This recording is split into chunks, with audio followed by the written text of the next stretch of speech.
Assalamualaikum warahmatullahi wabarakatuh. Hai teman-teman semuanya, bagaimana kabar kalian? Semoga kita semua selalu diberi kesehatan dan juga keselamatan oleh Allah Subhanahu wa taala. Meskipun di masa pandemi ini, kita tetap niatkan untuk menuntut ilmu dan semoga diridhoi oleh Allah Subhanahu wa taala. Sebelum saya memulai menjelaskan apa saja yang ada pada video ini, perkenalkan, nama saya Liwis Murihati dari kelas 3D NIM 1906411000119. Di sini saya akan memaparkan hasil dari tugas observasi saya pada mata kuliah Ekologi dengan dosen pengampu Ibu Yunin, SSI, MSI. Berikut saya putarkan video dari kegiatan observasi yang saya lakukan. Lokasi yang saya jadikan observasi kali ini yaitu di sawah. Sawah merupakan ekosistem lahan basah buatan yang sangat berguna bagi kehidupan manusia sebagai penghasil bahan pangan. Sawah juga merupakan ekosistem perairan tergenang yang mendukung kehidupan berbagai jenis hewan dan tumbuhan air. Ekosistem sawah memiliki keanekaragaman fauna yang tinggi. Berbagai jenis fauna ini ada yang merupakan penghuni asli habitat sawah dan ada pula yang sengaja diintroduksi oleh manusia untuk keperluan budidaya. Itu tadi video dari kegiatan observasi yang sudah saya lakukan. Selanjutnya saya akan menjelaskan hasil pengamatan saya. Materi yang akan dibahas pada video ini yaitu aliran energi dalam ekosistem. Apa itu aliran energi dalam ekosistem? Aliran energi adalah rangkaian urutan pemindahan dari bentuk energi satu ke bentuk energi yang lain, dimulai dari matahari, lalu ke produsen, konsumen, sampai ke pengurai di dalam tanah. Aliran energi dalam ekosistem yang akan saya bahas yaitu ada 3. Yang pertama rantai makanan, yang kedua jaring-jaring makanan, dan yang ketiga yaitu piramida makanan. Sebelum saya menjelaskan rantai makanan, jaring-jaring makanan, dan juga piramida makanan, di sini saya akan memaparkan hasil observasi komponen penyusun ekosistem sawah, yaitu yang pertama padi, rumput, tebu, belalang, capung, katak, tikus, burung pemakan serangga, dan juga ular.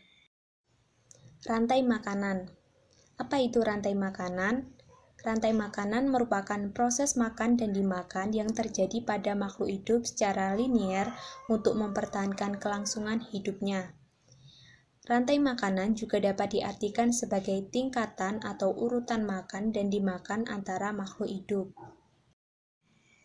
Bentuk rantai makanan yang pertama yaitu padi dimakan belalang, selanjutnya dimakan burung pemakan serangga, dan selanjutnya dimakan ular. Bentuk rantai yang kedua yaitu padi dimakan capung, dimakan burung pemakan serangga, dan dimakan ular. Yang ketiga, padi dimakan belalang, dimakan katak, dan dimakan ular.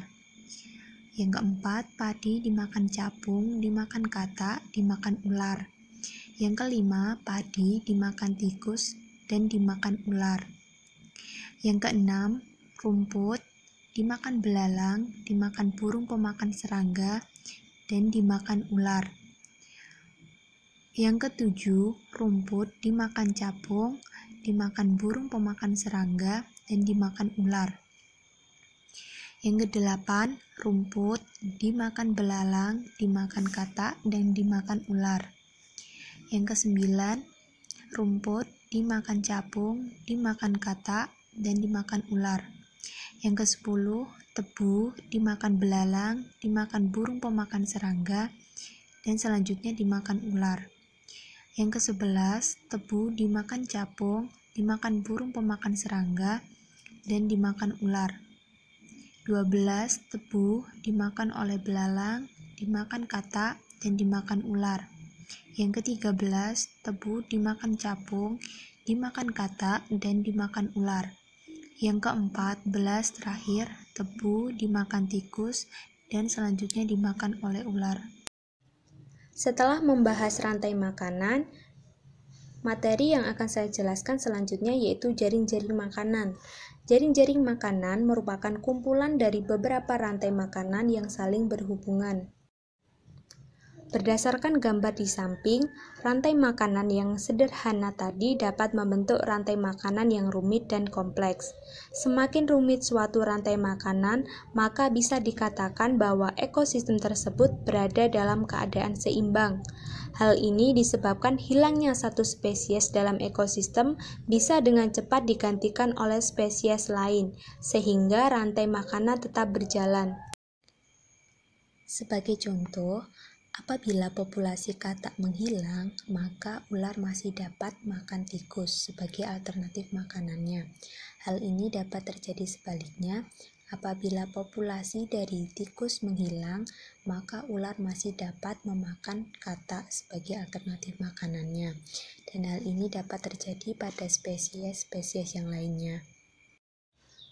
Setelah membahas yang pertama yaitu rantai makanan, yang kedua jaring-jaring makanan, maka yang terakhir ini yaitu tentang piramida makanan. Piramida makanan adalah hubungan antara organisme pada setiap tingkat trofiknya. Hubungan yang terbentuk antara suatu organisme dalam piramida makanan yaitu kerucut, seperti bentuk piramid. Berbeda dengan jaring-jaring makanan, pada piramida ini menggambarkan sebuah interaksi antara komponen biotik lebih dari sekedar sesuatu peristiwa makan dan dimakan dalam sebuah rantai makanan. Dalam sebuah ekosistem, tumbuhan sebagai produsen mempunyai jumlah yang lebih besar dibandingkan dengan tingkat trofik lainnya.